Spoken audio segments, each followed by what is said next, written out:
Uganda yemeje abandi barwayi bashya ba Ebola umubare ugera kuri 5. Naho tunyanyagirire muri Repubulika Iharanira Demokarasi ya Kongo, ihuriro ry'itsinda AFC M23 yavuze ko kubyo yaba yarambuwe na FARDC na Wazalendo uduce tugera ku 8. Amakuru yacu araza kwibanda ku izo ngingo zikurikira tuvuze muri page ibanza. Icyo usabwa gusa ni ugukanda subscribe maze amakuru yacu yakuryohera ukayasangiza n'abandi bayakeneye, maze tukabana 5 muri kumwe nanjye Mbatete 50. Ntujye kure y'urushinge, tujyane 5. Ubutegetsi bwa Uganda bwatangaje ko muri iki gihugu hagaragaye abandi barwayi 3 bashya ba Ebola, bituma umubare w'abamaze kwandura iki cyorezo ugera kuri 5 mu gihugu. Naho Minisiteri y'Ubuzima ya Uganda yavuze ko abo barwayi bashya barimo umushoferi watwaye umurwayi bwa mbere, umukozi w'ubuzima wamwitayeho ndetse n'umugore ukomoka muri Repubulika Iharanira Demokarasi ya Kongo. Abategetsi bavuga ko iki cyorezo gisa n'icyatangiye gukwirakwizwa binyuze mu bantu bahuye n'abamaze kwandura, cyane cyane abari mu kazi k'ubuvuzi n'abakorana hafi n'abarwayi.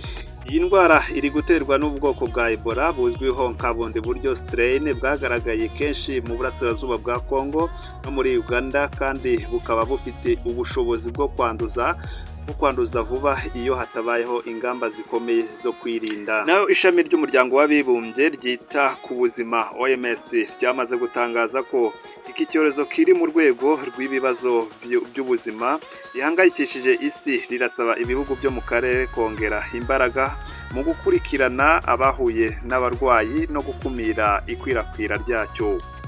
Abashinzwe ubuzima muri Uganda bo bakomeje ibikorwa byo gushakisha abahuye n'abanduye, gukaza ubugenzuzi ku mipaka ndetse no gusaba abaturage kwirinda guhura n'abagaragaza ibimenyetso birimo kugira umuriro mwinshi, kuruka no kuva amaraso. Kugeza ubu inzego z'ubuzima zivuga ko hakiri amahirwe yo gukumira ikwirakwira ry'iyi ndwara nimba ingamba zafashwe zubahirijwe neza.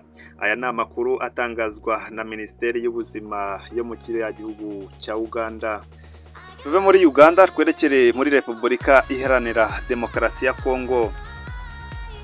Umutwe wa AFC M23 wanyomoje amakuru yatangajwe n'ibinyamakuru byegereye ubutegetsi bwa Repubulika Iharanira Demokarasi ya Kongo yuko ingabo zawo zaba zarambuwe uduce 8 two muri teritwari ya Masisi, ihuriro ry'ingabo zirwana ku ruhande rwa guverinoma ya Repubulika Iharanira Demokarasi ya Kongo.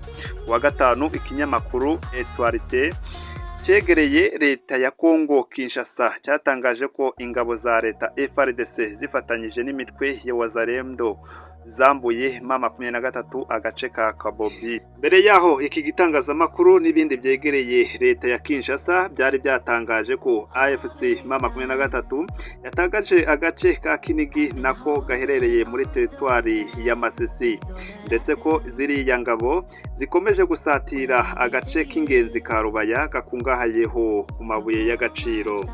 Naho Guverineri wungirije w'intara ya Kivu y'Amajyaruguru Ngarambe Manzi Willy abinyujije ku rubuga rwe rwa X yagaragaje ibyuko AFC M23 ikomeje gutakaza uduce ari ibihuha.